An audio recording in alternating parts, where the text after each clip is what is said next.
¿Qué tal amigos? ¿Cómo están? Bienvenidos nuevamente a tu segmento de política y algo más. Este espacio hecho para hablar de política, de economía, de ciencia y, por qué no, de actualidad. Y claro, ¿qué más de actualidad que hablar siempre pues de los problemas que nos trae el coronavirus, la COVID-19, que ya es COVID-20, COVID-21, no sé cuántas veces, números más se le va a tener que agregar a esta pandemia que, por supuesto, no solamente está generando drama en el ámbito de la salud, sino también en el ámbito financiero, en el ámbito de la salud económica de nuestras familias. Y por ello hemos decidido conversar, y a quien quiero agradecer mientras le doy la bienvenida a Carolina Trivelli, ex ministra del Ministerio de Inclusión Social, y quien en los últimos meses está dando siempre una voz analítica, propositiva, como siempre, como es su punto de vista, sobre cómo manejar el tema de los bonos. Estos bonos anunciados por el anterior gobierno de Martín Vizcarra, que empezaron con varios problemas y que hoy aparentemente mantienen la misma problemática. Bienvenida, Carolina, buenos días. Buenos días, Henry. Muchas gracias por la invitación.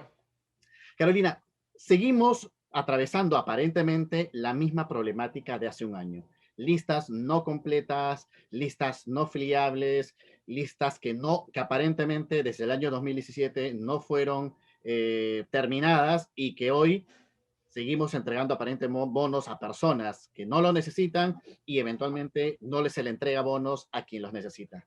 ¿Cuál es tu visión sobre esto? ¿Qué es lo que pasa finalmente y si hay algún tipo de solución? Porque, vamos, nos hemos pasado un año entregando bonos y hoy seguimos en lo mismo. A ver, el tema del registro es un tema complejo y yo creo que en el marco de una situación de emergencia como la actual, el menor de los problemas es entregarle a alguien que no necesita, ¿no? Ese es un problema de focalización, pero finalmente es un problema que no es en extremo dañino. Creo que el problema que debe ocuparnos es asegurar que no se nos quede fuera del registro nadie que realmente lo necesite, ¿no? Creo que en Ah, todas las entregas de programas de apoyo siempre hay estos dos tipos de problemas, ¿no? Entregarle a quien no lo necesita, filtración, o no entregarle a quien lo necesita, subcobertura. Creo que la preocupación y la atención tiene que estar en el lado de la subcobertura, porque eso es lo dramático, ¿no? Una familia que esté pasándola muy mal y que no reciba la ayuda. Desgraciadamente hay algunos problemas de subcobertura, no son gigantescos, pero hay, ¿no? Y con una escala tan grande de una operación que le entrega bonos el año pasado a 8.5 millones de familias y este año en esta cuarentena 4.2 millones, 1-2% de problemas es un número enorme de familias que se quedan desprotegidas.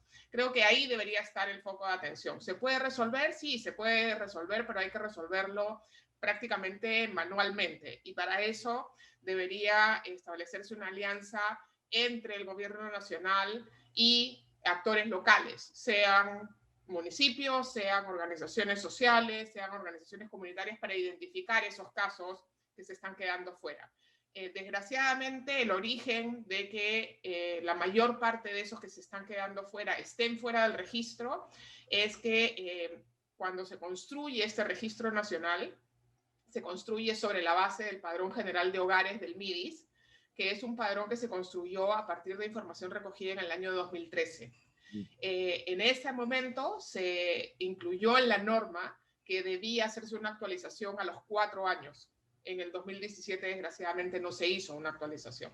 Y entonces eso hace que mucha de la información que viene de ese padrón sea información antigua. Y eso afecta sobre todo a los segmentos más jóvenes que pertenecen, que eran parte de un hogar en el 2013 y claro. que hoy día tienen su propio hogar y han salido, pero no se han registrado porque siguen apareciendo como pertenecientes al hogar de sus padres, por ejemplo. ¿No? Ese es un ejemplo bastante recurrente de los que hemos visto. Esto se puede arreglar, hay que hacerlo sobre la marcha y sobre todo hay que evitar que esto se siga reproduciendo, hay que automatizar más ese registro. Por el otro lado, hay familias que no lo necesitan y que lo están recibiendo, sí, pero como te digo, en contexto de emergencia esa no sería una preocupación central, porque igual es un porcentaje, todos están muy golpeados por la pandemia y por la cuarentena. Carolina, yo te escucho y es bien sensato lo que dices, además es real porque en el 2013, digamos, recién se empezó un trabajo serio, responsable con el tema de hacer un padrón y un registro de familias en extrema pobreza y en pobreza y en necesidad en general. Pero ciertamente desde 2013 a la fecha debe haber habido muchos cambios, no solamente, puede haber incluso familias que en vez de haber ser una familia en extrema pobreza, hoy se ha multiplicado en tres, porque dos de los hijos ya salieron y también están en extrema pobreza, pero tienen esposa, hijos o whatever. Entonces, eh, ¿no te parece? Y te lo pregunto un poco más en un lado un poco más íntimo, que ha habido cierta negligencia política del anterior gobierno, no sé si de este todavía, pero porque vamos un año ya de pandemia y muchas de las cosas que tú has mencionado, lo has dicho antes, y no puede ser como que no hayamos hecho ese paso. Y sí, es complejo, es manual, pero también cuando hay actitud política se hacen las cosas, ¿no? O sea, se generan brigadas, se puede convocar a otros jóvenes para que actualicen manualmente. ¿Qué es lo que, no crees que ha habido cierta negligencia política de las autoridades en este tema? A ver, yo creo que hay que ser cuidadoso porque no me gustaría calificar de negligente a alguien que sí tomó acciones, ¿no? Recordemos que el gobierno del presidente Vizcarra el año pasado tomó algunas acciones. Primero, no se quedó en el Padrón General de Hogares del 2013, sino que encargó un trabajo con RENIEC a partir del registro de RENIEC, donde lo que se hizo fue, no sé si recuerdas esta idea de focalización inversa, ¿no? Es decir, se hizo una lista de todos los peruanos, ¿no? Se sacó de esa lista a los que tenían un empleo formal, ¿no? Permanente, y a los que estaban, digamos, que tenían signos exteriores de tener una fuente de ingreso sustentable, digamos, y a todo el resto se le entregó bono, ¿no? Eh, eso, eso estaba bien hecho, digamos, porque hacer una brigada presencial en el medio de una cuarentena general era un poco contradictorio, ¿no? Y era muy riesgoso. Desgraciadamente, al hacer ese proceso, lo que ha quedado, ¿no? Son estos pequeños vacíos, estos grupos, estos hogares que se partieron, ¿no? Lo que ha fallado es esta asignación de los hogares. ¿Se ha podido hacer más? Sin duda, ¿no? Hemos podido tener unas brigadas de voluntarios llamando por teléfono a todos los números de teléfono registrados en las empresas operadoras, ¿no? Para verificación de información. Sí, se ha podido hacer, ¿no? Como solución intermedia. Creo que les han faltado manos, ¿no? Más que decisión política, yo creo que les han faltado manos. Me hubiera gustado ver más. Sí, por supuesto. Yo creo que todos los ciudadanos tenemos que exigir un padrón verificado, confiable, ¿no? Un registro nacional que permita ayudar en situaciones de emergencia, pero también un registro nacional que nos permita focalizar la ayuda, mejorar la llegada de todas las políticas de promoción del empleo, de capacitación, las políticas sociales. Eso es un instrumento que vamos a necesitar y necesitamos que quien entra al gobierno el 28 de julio ponga esta tarea entre sus prioridades en los primeros 100 días, porque si no en la siguiente emergencia nos va a volver a pasar. Esto ya nos pasó con el fenómeno del niño costero y tuvimos exactamente esta misma discusión. Entonces no Ahora, aprendemos, ¿no? bueno, es que a eso iba, porque el defensor del pueblo ha dicho de que vamos a, o sea, de la forma como vamos, con vacunas que no van a llegar a tiempo o que van a llegar al final del año, es probable que ya nos debemos preparar hacia la tercera ola.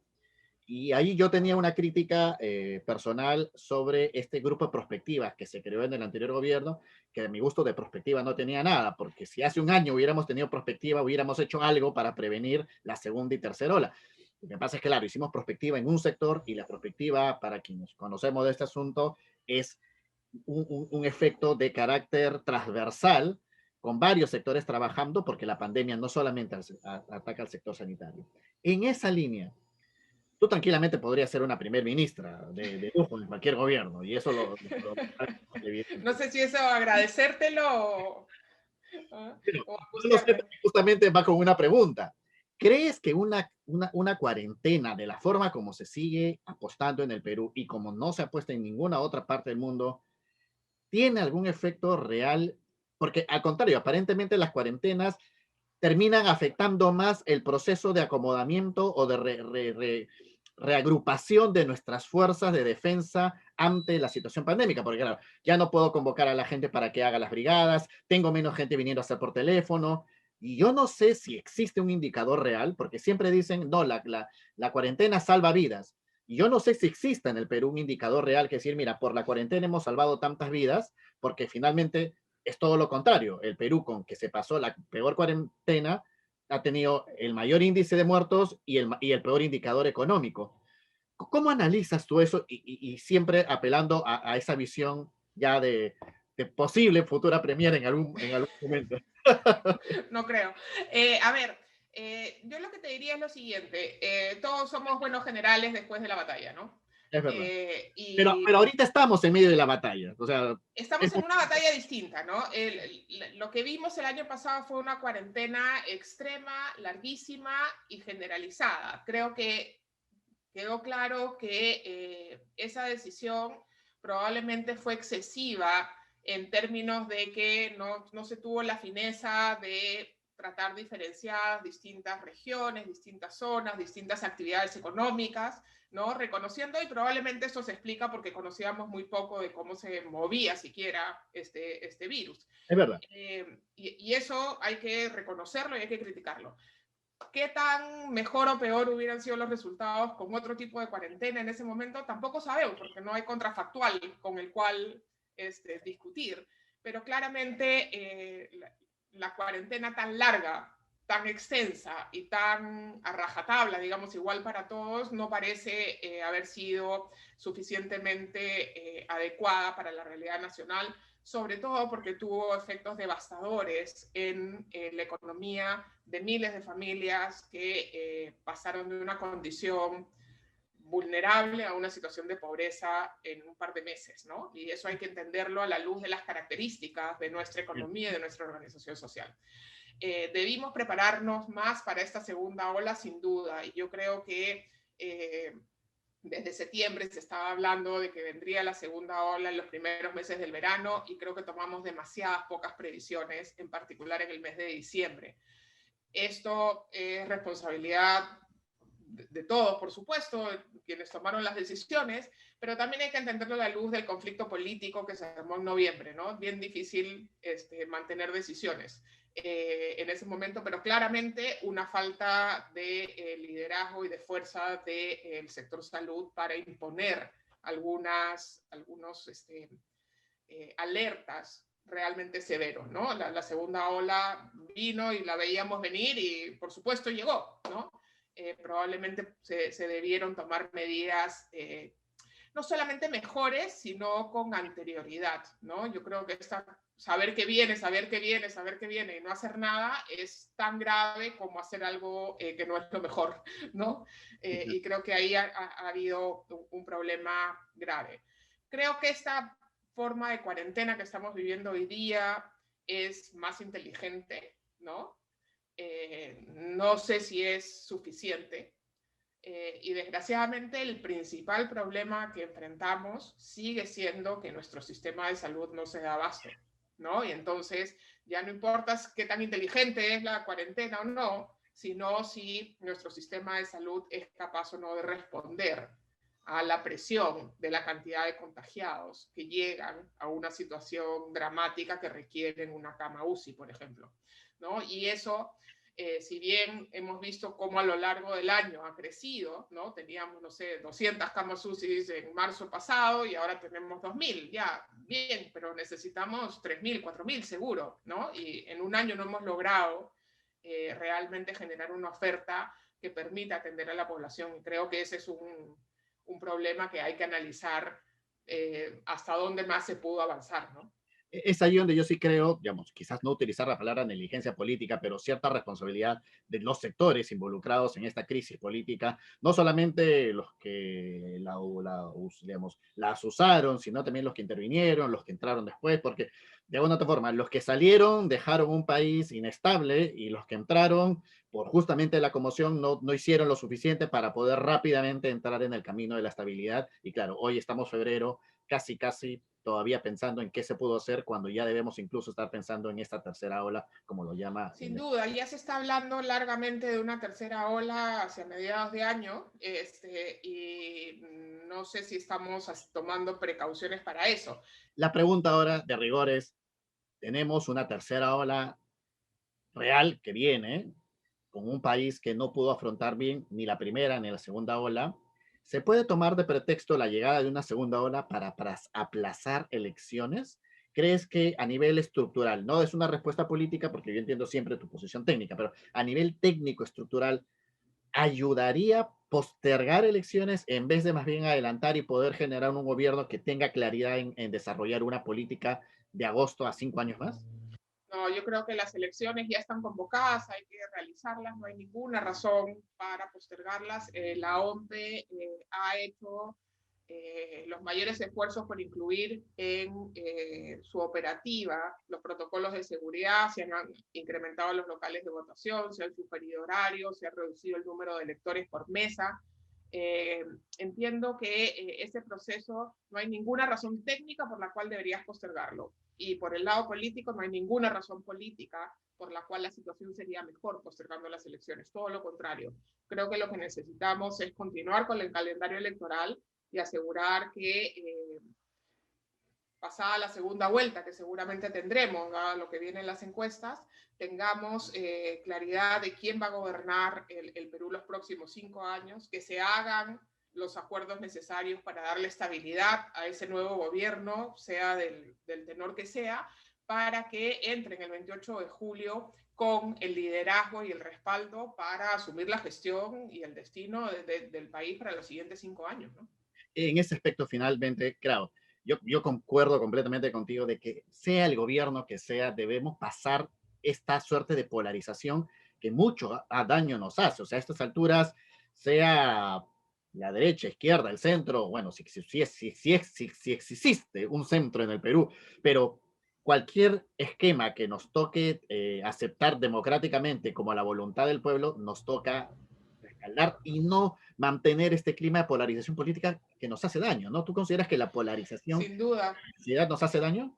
Sin duda, este contexto de polarización y de altísima inestabilidad que ha generado este gobierno de transición, ¿no? Es un costo enorme para la toma de decisiones, para la continuidad de los procesos, pero sobre todo para poder tomar decisiones con impactos de mediano y largo plazo, ¿no? Claramente un gobierno de transición puede manejar la transición, pero no va a poder implementar ni reformas ni acciones proactivas de mediano a largo plazo, ¿no? Eso requiere un mandato popular, ¿no? Y eso requiere un periodo de tiempo suficientemente largo para poder implementar esas acciones. Y un gobierno de transición claramente no lo tiene. Entonces no podemos exigirle a este gobierno esas acciones. Más bien tenemos que ocuparnos de asegurar que el próximo gobierno, ¿no?, que entre el 28 de julio, venga con una propuesta. Tenemos que exigir como ciudadanos no solamente que asuman el poder el 28 de julio y que tengan un gobierno más dialogado y menos polarizante, sino que tengan un plan, ¿no?, y que lo puedan ejecutar y que les podamos exigir rendición de cuentas sobre ese plan. Y en esa línea, la del estribo, te podríamos ver el 28 de julio asumiendo un rol protagónico en este espacio de decisión política que necesita nuestro país con los mejores gestores. No, yo no participo de los temas políticos. Yo, tú lo sabes, vengo del lado más técnico y estaré encantada de ayudar en lo que sea necesario desde la parte técnica, desde donde me toque. Bueno, perfecto. Muchas gracias, Carolina. La verdad, un placer, como siempre, conversar contigo y espero vernos pronto en Lima y con un país menos polarizado y por lo menos encaminado hacia estabilizarnos, que es lo mínimo que necesitamos.